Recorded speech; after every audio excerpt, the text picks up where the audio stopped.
It was a Friday night, the kind of night where everyone lets their guard down and the drinks flow a little too freely. The office had thrown a party to celebrate a big project milestone. While most people were lost in laughter and music, my boss, Lauren, was drowning her frustrations in whiskey.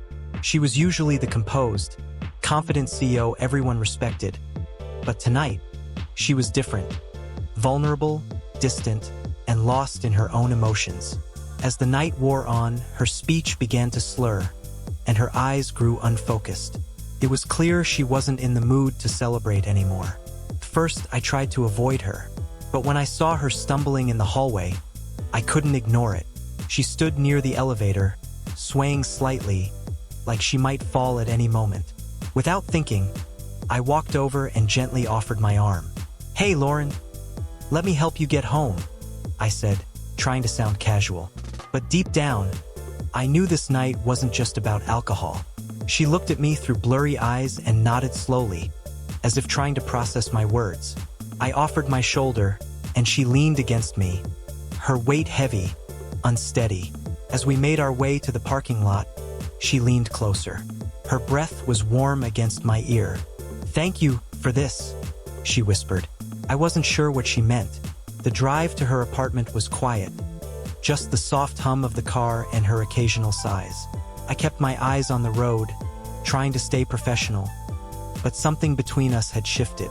I had worked under her for years, but tonight, she wasn't just my boss. She was someone lost, someone who needed help. When we reached her apartment building, she suddenly blinked rapidly, as if waking from a dream. "You don't have to walk me to the door," she said softly. "I'm fine." But I didn't leave. Something told me she wasn't. "I'll walk you up," I said gently. This time, she didn't argue. Inside, the apartment was dim, and the silence felt heavy. I guided her to the couch, and she sank into it, her shoulders slumped. I hesitated. Then she looked up at me, her eyes soft, searching. "You don't have to stay," she murmured, her voice trembling. But for some reason, I stayed. Maybe because I felt something shifting, something I needed to understand. I sat across from her, watching quietly. She was still beautiful, but now, there was something deeper in her eyes. Something real, something broken.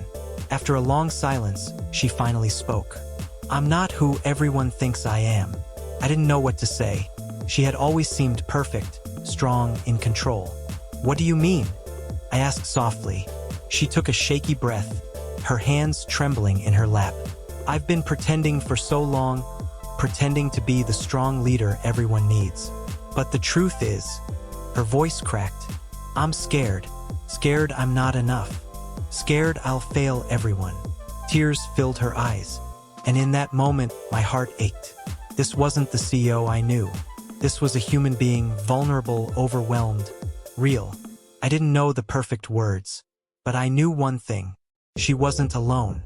"I understand," I said quietly. "It's okay to feel this way.